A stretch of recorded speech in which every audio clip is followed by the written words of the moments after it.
بسم اللہ الرحمن الرحیم الصلاۃ والسلام علیک یا رسول اللہ وعلی آلک و اصحابک یا نور اللہ۔ حاضرین و ناظرین، السلام علیکم ورحمۃ اللہ وبرکاتہ۔ الکرامت AKS چینل کے سوشل میڈیا کے اس پیج سے حاضر ہوئے ہیں ویکلی بیس پہ، یعنی ہفتہ وار سطح پہ ایک سلسلہ لے کے جس کا نام ہے شان صحابہ۔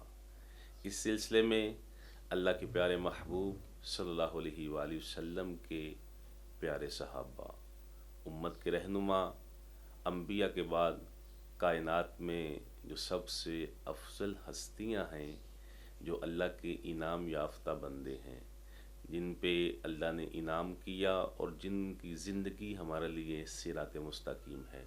اہدنا الصراط المستقیم صراط الذین انعمت علیہم۔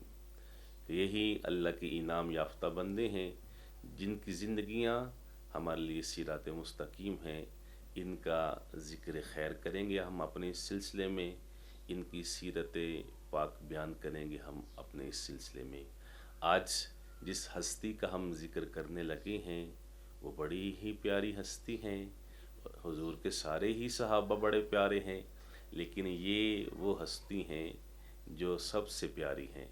کائنات میں نبیوں کے بعد ان کا سب سے افضل مقام ہے، جن کا نام حضرت ابوبکر صدیق رضی اللہ تعالی عنہ ہے۔ آپ کا نام عبداللہ ہے، صدیق اور عتیق آپ کے القاب بیان کیے جاتے ہیں۔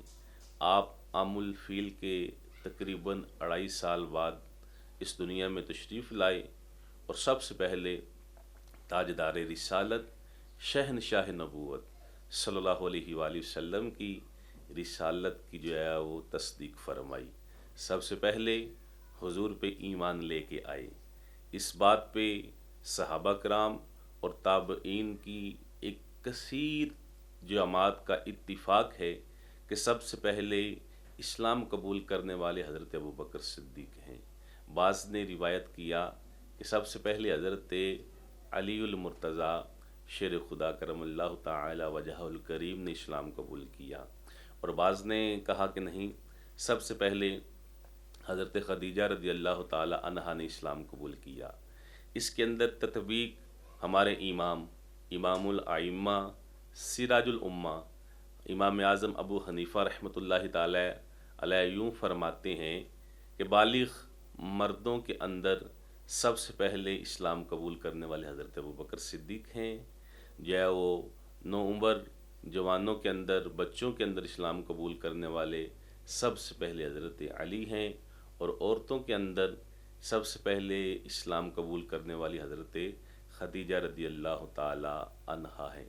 حضرت ابوبکر صدیق رضی اللہ تعالی عنہ اس قدر جامع الکمالات اور مجمع الفضائل ہیں کہ آپ کے کمالات اور آپ کے فضائل سے کتب احادیث، کتب سیرت بری پڑی ہیں، جن کی شان میں اللہ پاک نے قرآن کی کئی آیات مبارکہ نازل فرمائی، جن کی شان میں نبی پاک صلی اللہ علیہ وآلہ وسلم کے کئی فرامین مبارکہ ہیں۔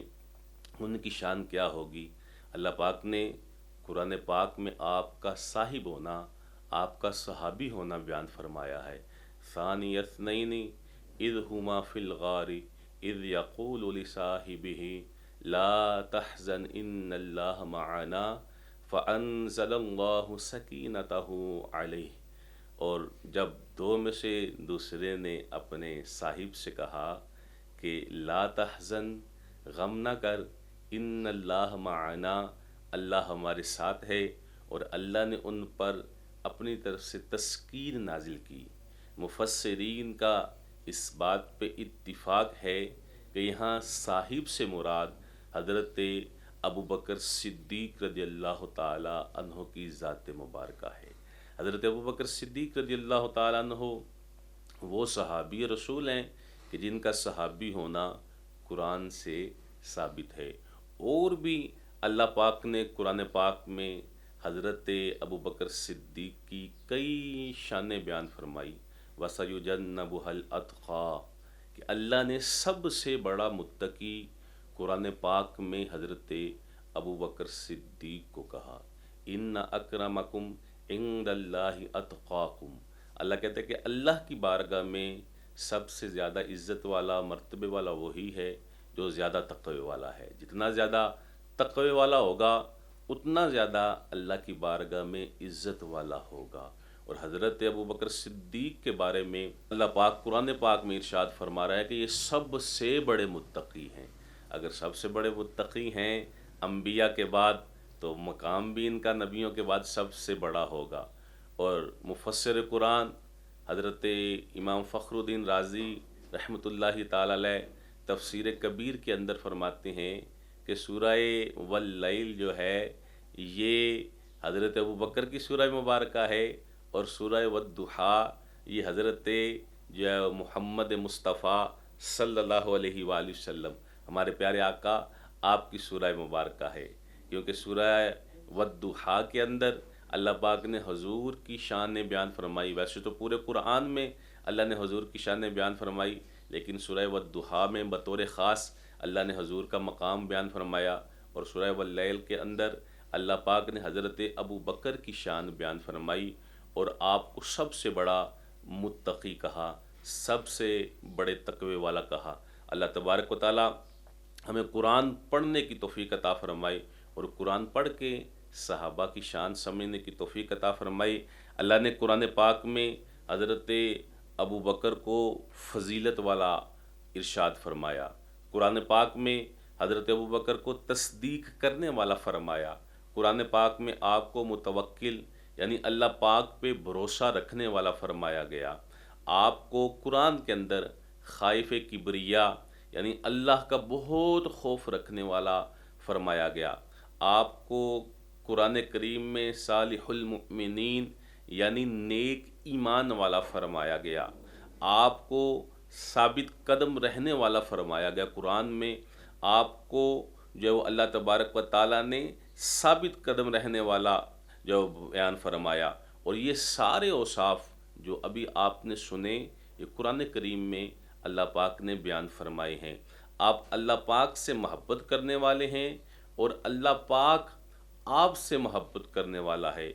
آپ مومنوں پر رحم دل ہیں، دشمنان اسلام پہ شدت کرنے والے ہیں، راہ خدا میں سر دڑ کی بازی لگانے والے ہیں، اور دین کے معاملے میں آپ کسی ملامت کرنے والی کی ملامت کا خوف نہیں رکھتے۔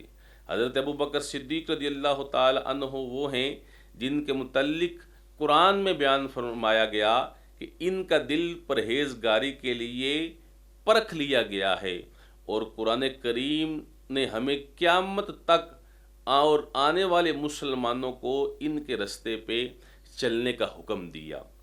یہ چند وہ شانیں تھی حضرت ابو بکر صدیق کی جو اللہ پاک نے قرآن پاک میں بیان فرمائی، اور میں نے مختصر وقت میں آپ کے گوش گزار کرنے کی کوشش کی۔ قرآن پڑھ کے اللہ ہمیں شان صدیق سمجھنے کی توفیق عطا فرمائی، اور میرے کریم آقا مدینے والے مصطفیٰ صلی اللہ علیہ وآلہ وسلم کے کئی فرامین مبارکہ ہیں حضرت ابو بکر صدیق رضی اللہ تعالی عنہ کی شان میں۔ میرے کریم آقا نے فرمایا انت عتیکم من النار، کہ حضرت ابو بکر صدیق جو ہیں یہ آگ سے آزاد ہیں۔ ان اللہ قد سماک الصدیق، کہ بے شک اللہ نے آسمانوں میں ابو بکر کا نام صدیق رکھا ہے۔ اور حضرت ابو بکر صدیق رضی اللہ تعالی عنہ وہ صحابی رسول ہیں کہ جنہوں نے حضور صلی اللہ علیہ وآلہ وسلم کی بارگاہ میں اپنے گھر کا سارا مال جو ہے وہ لا کے پیش کر دیا، اور حضور نے پوچھا گھر والوں کے لیے کیا ہے، تو کہا گھر والوں کے لیے اللہ اور اللہ کے رسول کو چھوڑ آیا ہوں۔ ایک مرتبہ میرے پیارے آقا صلی اللہ علیہ وآلہ وسلم ارشاد فرما رہے تھے کہ اسلام کی 360 صفات ہیں، جس کے اندر ایک بھی صفت ہوگی وہ جنت میں جائے گا۔ حضرت ابو بکر صدیق رضی اللہ تعالیٰ عنہ عرض کرتے ہیں یا رسول اللہ صلی اللہ علیہ وآلہ وسلم، کیا ان میں سے میرے اندر بھی کوئی صفت ہے؟ تو میرے آقا نے ارشاد فرمایا اے ابو بکر، تمہارے اندر اسلام کی 360 صفات موجود ہیں۔ سبحان اللہ، یہ ساری صفات حضرت ابوبکر صدیق رضی اللہ تعالی عنہ کے اندر موجود ہیں۔ اور حضرت ابوبکر صدیق رضی اللہ تعالی عنہ وہ صحابی رسول ہیں جن کو جنت کے ہر دروازے سے پکارا جائے گا۔ جنت کے دروازے ہیں جو ہے وہ جن میں سے لوگ گزر کے جنت کے اندر داخل ہوں گے۔ تو حضور کی بارگاہ میں حضرت ابوبکر صدیق عرض کرتے ہیں، یا رسول اللہ صلی اللہ علیہ وآلہ وسلم، کیا کوئی ایسا بندہ بھی ہوگا جن کو جنت کے ہر دروازے سے پکارا جائے گا کہ جو ہے وہ آؤ اور جنت کے اندر داخل ہو جاؤ؟ تو میرے آقا نے فرمایا، ہاں ابوبکر، تم وہ شخص ہو جس کو جنت ہر دروازے سے بلائے گی کہ آؤ ابوبکر، میرے ذریعے جنت کے اندر داخل ہو جاؤ۔ سبحان اللہ، سبحان اللہ۔ یہ ہے خلیفہ رسول اللہ صلی اللہ علیہ وآلہ وسلم کی شان، نائب مصطفیٰ امیر المومنین حضرت ابوبکر صدیق رضی اللہ تعالی عنہ کا مقام۔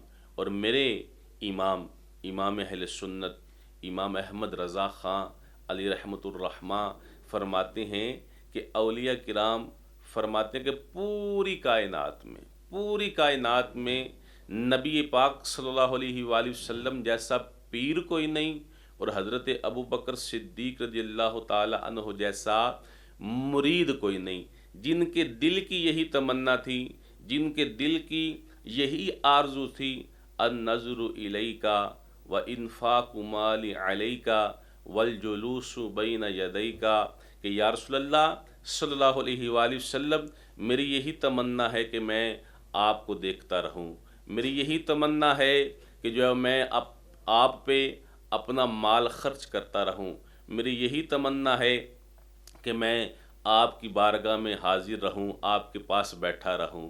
اللہ اکبر۔ حضرت ابوبکر صدیق رضی اللہ تعالیٰ عنہ کی یہ تمنا کیسے پوری ہوئی کہ غار ثور ہے اور میرے مصطفیٰ ہیں اور حضرت ابوبکر صدیق ہیں، جی بھر کے جو ہے وہ میرے کریم آقا صلی اللہ علیہ وآلہ وسلم کا نظارہ کر رہے ہیں۔ اور یہاں پہ محدثین نے، شارحین نے بیان کیا کہ نبی پاک صلی اللہ علیہ وآلہ وسلم کی معراج تو ہوئی عرش اعلیٰ سے اوپر، اور غار ثور کے اندر صدیق کی معراج تھی۔ اور اس وقت غار ثور جب میرے مصطفیٰ صلی اللہ علیہ وآلہ وسلم غار ثور میں تشریف فرما تھے، زمین و آسمان کی ہر چیز سے افضل تھا، کیونکہ مصطفیٰ غار ثور میں تھے۔ اور حضرت ابوبکر صدیق رضی اللہ تعالی عنہ جی بھر کے حضور کا دیدار کر رہے تھے۔ وَإِنفَاقُ مَالِ عَلَيْكَ، اور میں اپنا مال حضور پہ خرچ کرتا رہوں، اور ایسا مال خرچ کیا کہ سارا کچھ اٹھا کے حضور کے قدموں میں رکھ دیا۔ اور میرے مصطفیٰ نے خود فرمایا کہ کسی کے مال نے مجھے اتنا فائدہ نہیں دیا جتنا ابوبکر صدیق رضی اللہ تعالیٰ عنہ کے مال نے مجھے فائدہ دیا۔ یہ سن کے نا حضرت ابوبکر صدیق رو پڑے، کہنے لگے، یا رسول اللہ، میں بھی آپ کا ہوں، میرا مال بھی آپ کا ہے۔ اللہ اکبر، کیسی جانثاری ہے، کیسی وفاداری ہے۔ اور پھر ایسے نہیں، میرے مصطفیٰ صلی اللہ علیہ وآلہ وسلم نے ارشاد فرمایا کہ میرے 2 وزیر آسمانوں میں ہیں اور 2 وزیر زمین میں ہیں۔ آسمانوں میں میرے وزیر جبرائیل و میکائیل ہیں، اور زمین میں میرے وزیر ابو بکر اور عمر ہیں۔ اللہ اکبر۔ سلطنت مصطفیٰ کے وزیر ہیں حضرت ابو بکر صدیق، سلطنت مصطفیٰ کے وزیر ہیں حضرت عمر فاروق رضی اللہ تعالی عنہ۔ حضور ان کی شان بیان فرما رہے ہیں۔ ایک دفعہ میرے کریم آقا صلی اللہ علیہ وآلہ وسلم صحابہ کے درمیان تشریف لائے، تو حضور کے ایک ہاتھ میں حضرت ابو بکر صدیق کا ہاتھ تھا، دوسرے ہاتھ میں جب حضرت عمر فاروق رضی اللہ تعالی عنہ کا ہاتھ تھا۔ میرے مصطفیٰ نے فرمایا، قیامت والے دن ہم یوں ہی اٹھائے جائیں گے کہ ایک ہاتھ میں ابو بکر کا ہاتھ ہوگا، اور جو ہے وہ ایک ہاتھ میں جو حضرت عمر کا ہاتھ ہوگا۔ اور کسی نے کہا نا کہ قیامت والے دن منکروں کے چہرے عجب دیکھنے والے ہوں گے۔ صدیق و عمر اٹھیں گے جب رسول خدا کے ساتھ، جب قیامت کے میدان میں حضرت ابو بکر اور حضرت عمر فاروق نبی پاک صلی اللہ علیہ وآلہ وسلم کے ساتھ تشریف لائیں گے نا، پھر حضرت ابو بکر کے مقام کا پتہ چلے گا، پھر حضرت جب عمر کی شان کا پتہ چلے گا۔ اللہ اکبر۔ حضرت ابو بکر صدیق رضی اللہ تعالیٰ عنہ وہ صحابی رسول ہیں۔ تفسیر کبیر کے اندر امام فخر الدین رازی رحمۃ اللہ تعالی علیہ نے یہ واقعہ جو وہ نقل فرمایا ہے، بیان فرمایا ہے کہ جب حضرت ابو بکر صدیق رضی اللہ تعالیٰ عنہ کا وقت وصال قریب آیا نا، تو آپ نے صحابہ کو بلا کے وصیت کی اور کہا کہ جب میرا جنازہ پڑھ لو نا تو میری میت کو اٹھا کے نبی پاک صلی اللہ علیہ وآلہ وسلم کے روضہ مبارک پہ رکھ دینا۔ نبی پاک حجرہ عائشہ کے اندر دفن تھے اور اس پہ دروازہ لگا ہوا تھا۔ کہنے لگے دروازے کے پاس رکھ دینا اور حضور کی بارگاہ میں عرض کرنا کہ یا رسول اللہ صلی اللہ علیہ وآلہ وسلم، آپ کا یار، آپ کا غلام آپ کی بارگاہ میں حاضر ہے، اگر دروازہ کھل گیا تو مجھے حضور کے قدموں میں دفن کر دینا، ورنہ جنت البقیع میں عام مومنین کے ساتھ جو ہے وہ دفن کر دینا۔ صحابہ نے حضرت ابو بکر صدیق رضی اللہ تعالی عنہ کی اس وصیت پہ عمل کیا، اور حضرت ابو بکر صدیق رضی اللہ تعالی عنہ کے وصال کے بعد آپ کا جنازہ اٹھایا اور جا کے نبی پاک صلی اللہ علیہ وآلہ وسلم کی جب روضہ مبارک کے سامنے رکھا اور عرض کی السلام علیکہ یا رسول اللہ، ھذا ابو بکر یستاذین، یا رسول اللہ یہ ابو بکر ہیں اور آپ کی بارگاہ میں حاضر ہونے کا اذن جو ہے وہ چاہتے ہیں۔ تفسیر کبیر کے اندر امام فخر الدین رازی نے لکھا کہ دروازہ اپنے آپ کھلا اور آواز آئی، یار کو یار کے ساتھ ملا دو۔ یہ حضرت ابو بکر صدیق رضی اللہ تعالیٰ عنہ کی شان ہے۔ اور جب نبی پاک صلی اللہ علیہ وآلہ وسلم کی بارگاہ میں مرض جو ہے وہ حاضری دینے کے لیے جو ہے وہ حاضر ہوا، شرف حاصل کرنے کے لیے حاضر ہوا نا، تو نبی پاک صلی اللہ علیہ وآلہ وسلم نے حضرت عائشہ صدیقہ رضی اللہ تعالی عنہا سے فرمایا کہ ابو بکر کو کہیں کہ وہ مصلی امامت پہ کھڑے ہو کے مسلمانوں کو نماز پڑھائیں۔ حضرت عائشہ صدیقہ فرماتی ہیں میں نے عرض کی حضور کی بارگاہ میں، یا رسول اللہ وہ نرم دل آدمی ہیں، آپ کی جگہ پہ کھڑے نہیں ہو سکیں گے۔ حضور نے دوبارہ فرمایا ابو بکر کو کہو کہ وہ مصلی پہ کھڑے ہو کے مسلمانوں کو نماز پڑھائیں۔ آپ نے پھر دوسری مرتبہ عرض کی حضور وہ نرم دل آدمی ہیں، جب آپ کو مصلی امامت پہ نہیں دیکھیں گے تو ان سے نماز نہیں پڑھائی جائے گی۔ حضور نے تیسری مرتبہ ارشاد فرمایا کہ ابو بکر کو کہو کہ وہ مصلی امامت پہ کھڑے ہو کے نماز پڑھائیں۔ یعنی میرے آقا صلی اللہ علیہ وآلہ وسلم یہ بات پسند فرماتے ہیں کہ ابو بکر کو جب مسلمانوں کا امام بنایا جائے، اور امام وہی ہوتا ہے جو افضل ہو، جو اعلیٰ ہو۔ اور جب میرے کریم آقا صلی اللہ علیہ وآلہ وسلم ایک مرتبہ دو قبیلوں کے درمیان جو ہے وہ صلح کروانے کے لیے تشریف لے گئے نا، تو نماز کا وقت ہو گیا۔ حضرت بلال حبشی رضی اللہ تعالی عنہ نے اذان پڑھی، جماعت کا وقت ہوا تو نبی پاک صلی اللہ علیہ وآلہ وسلم ابھی تشریف نہ لائے۔ صحابہ نے حضرت ابو بکر صدیق رضی اللہ تعالی عنہ کی بارگاہ میں عرض کی کہ آپ کھڑے ہو کے ہمیں نماز پڑھائیں۔ حضرت ابو بکر صدیق رضی اللہ تعالی عنہ آگے کھڑے ہوئے مسلمانوں کی امامت کروانے کے لیے۔ جب نماز پڑھانی شروع کی تو دوران نماز میرے کریم آقا صلی اللہ علیہ وآلہ وسلم تشریف لے آئے۔ صحابہ نے ہاتھ کے اشارے سے جو ہے وہ حضرت ابو بکر صدیق رضی اللہ تعالی عنہ کو متوجہ کیا کہ حضور تشریف لا چکے ہیں۔ حضرت ابو بکر صدیق رضی اللہ تعالی عنہ دوران نماز ہی حضور صلی اللہ علیہ وآلہ وسلم کی تعظیم کرنے کی نیت سے حضور کو آگے کرنے کے لیے جو پیچھے ہٹے۔ حضور نے اشارہ فرمایا نماز کے دوران کہ آپ کھڑے ہو کے نماز پڑھائیں۔ جب حضور نے اشارہ فرمایا تو حضرت ابو بکر صدیق رضی اللہ تعالیٰ عنہ پھر بھی پیچھے ہٹے۔ جب پیچھے ہٹے حضور نے آگے کھڑے ہو کے نماز مکمل فرمائی اور فرمایا ابو بکر جب میں نے تمہیں اشارہ کیا تھا کہ تم کھڑے ہو کے نماز مکمل کرو تو تم نے نماز مکمل کیوں نہیں کروائی؟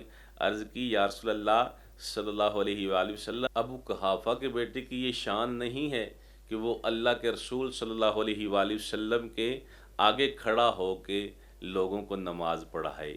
اللہ اکبر، کیا شان ہے حضرت ابو بکر صدیق کی کہ حضور خود یہ پسند فرما رہے ہیں کہ ابو بکر آگے کھڑا ہو کے نماز ادا فرمائے۔ اور مرض وفات کے اندر نبی پاک صلی اللہ علیہ وآلہ وسلم نے خود حضرت ابوبکر صدیق کی امامت میں جو وہ نمازیں ادا فرمائی۔ بیاں ہو کس زباں سے مرتبہ صدیق اکبر کا، ہے یار غار محبوب خدا صدیق اکبر کا، خدا اکرام فرماتا ہے اتقا کہہ کر قرآن میں، کریں پھر کیوں نہ اکرام اتقیا صدیق اکبر کا، گدا صدیق اکبر کا، خدا سے فضل پاتا ہے، خدا کے فضل سے میں ہوں گدا صدیق اکبر کا۔ علی ہیں اس کے دشمن اور وہ دشمن علی کا ہے، دو دشمن ہوا عقل کا، دشمن صدیق اکبر کا۔ اللہ پاک ہمیں حضرت ابوبکر صدیق رضی اللہ تعالیٰ عنہ کی شان سمجھنے کی اور ان کی سیرت پہ عمل کرنے کی توفیق عطا فرمائے، آمین بجاہ النبی الامین صلی اللہ تعالیٰ علیہ وآلہ وسلم۔